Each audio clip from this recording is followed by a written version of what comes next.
السلام علیکم ورحمۃ اللہ وبرکاتہ نحمدہ ونصلی علی رسولہ الکریم اما بعد فاعوذ باللہ من الشیطان الرجیم بسم اللہ الرحمن الرحیم الصلاۃ والسلام علیک یا رسول اللہ وعلی آلک واصحابک یا حبیب اللہ۔ اس وقت مسلمانوں میں غیروں کے طریقے کو اپنا کر اس پر فخر کرنا یہ عام سی بات ہو گئی ہے،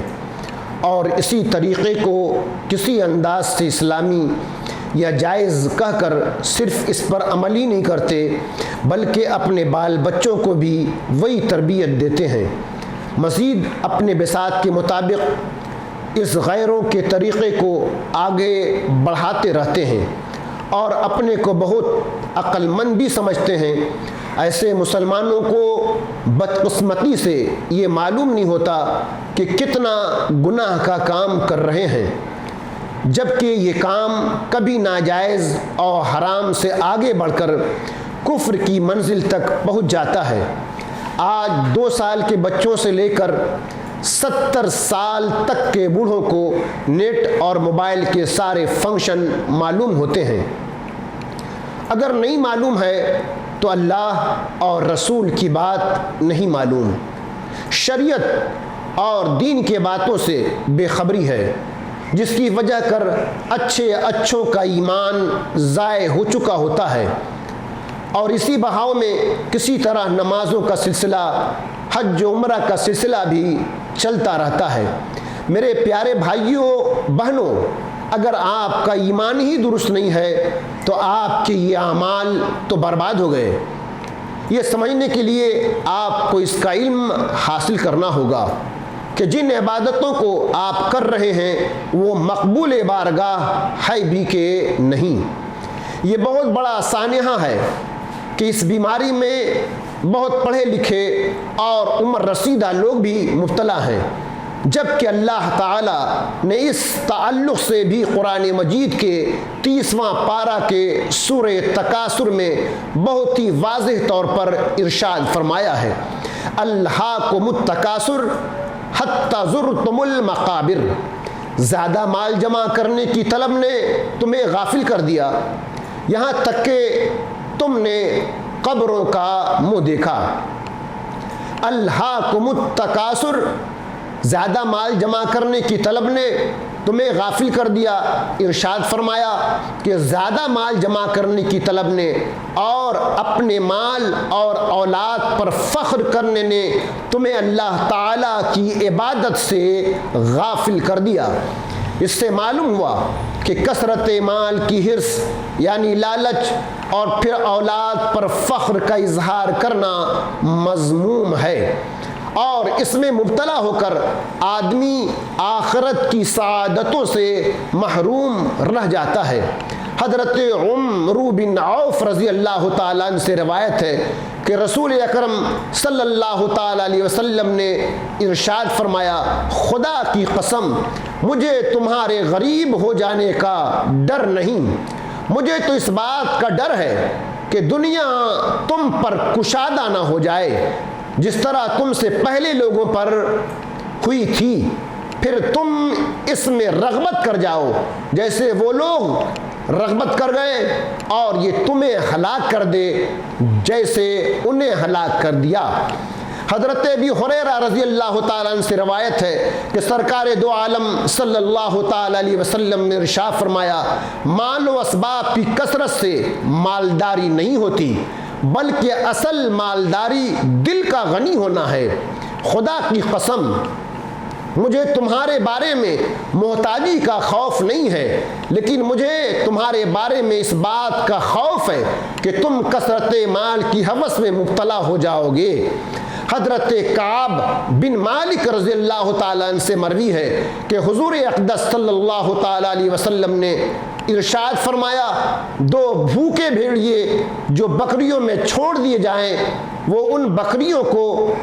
اس سے زیادہ خراب نہیں کرتے جتنا مال اور عزت کی حرص لالچ انسان کے دین کو خراب کر دیتی ہے۔ اللہ تعالیٰ سب مسلمانوں کو مال کی حرص اور ہوس سے محفوظ فرمائے، آمین ثم آمین۔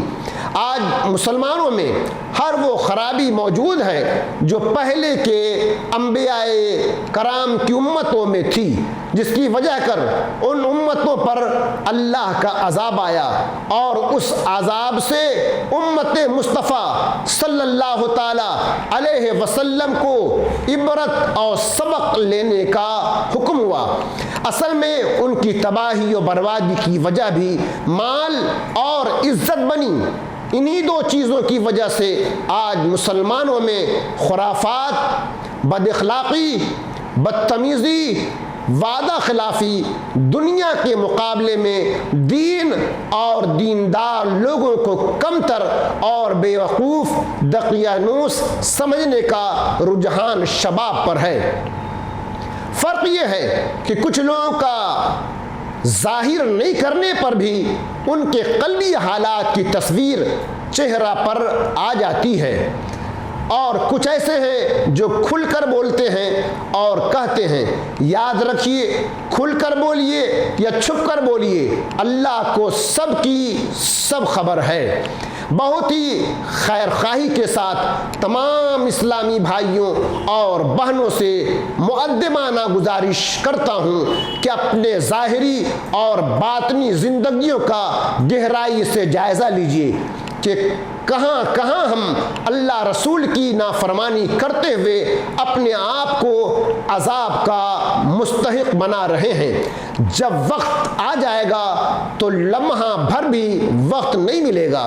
جیسا کہ دوسری آیت میں ارشاد فرمایا، حتی زرتم المقابر، یہاں تک کہ تم نے قبروں کا منہ دیکھا۔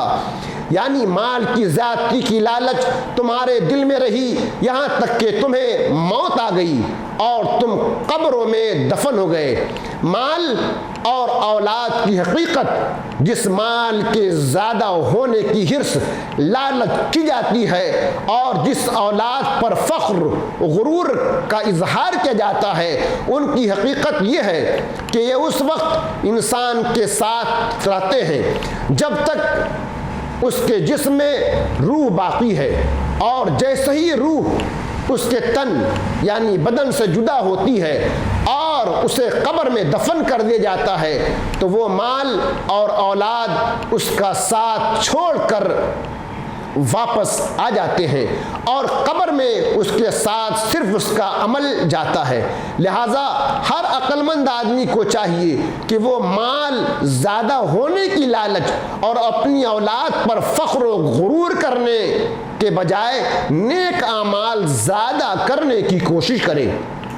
اور ہر وقت یہ فکر رہے کہ اللہ اور رسول کی نافرمانی نہ ہو، تاکہ قبر میں یہ اس کے بہترین ساتھی ہوں۔ حضرت انس بن مالک رضی اللہ تعالیٰ عنہ سے روایت ہے کہ حضور اقدس صلی اللہ تعالیٰ علیہ وسلم نے ارشاد فرمایا، میت کے ساتھ 3 چیزیں جاتی ہیں، ان میں سے 2 لوٹ آتی ہیں اور 1 اس کے ساتھ رہ جاتی ہے۔ اس کے اہل خانہ، مال اور عمل سب ساتھ جاتے ہیں، اہل خانہ اور مال لوٹ آتے ہیں اور عمل اس کے ساتھ باقی رہتا ہے۔ عزیزان گرامی، برادران اسلام، بہنوں اور بھائیوں، آپ نے دیکھا کہ قرآن مجید میں اللہ تبارک و تعالیٰ نے اس تعلق سے کہ ہمیں دین پر کس طرح چلنا چاہیے اور ہمیں صراط مستقیم پر کس طرح چلنا چاہیے، اللہ اور اللہ کے رسول کی فرما برداری کس انداز سے کرنی چاہیے، اور دین کو کبھی بھی فراموش یا کمتر نہیں سمجھنا چاہیے، بلکہ مسلمانوں کی زندگی کا حاصل دین ہے، شریعت ہے، اللہ اور اللہ کے رسول کی رضا ہے۔ اللہ تبارک و تعالیٰ جملہ مسلمانوں کو دین پر اور صراط مستقیم پر چلنے کی توفیق عطا فرمائے، اور اللہ تبارک و تعالیٰ ہم سبوں کا حامی و ناصر ہو۔ وآخر دعوانا الحمدللہ رب العالمین۔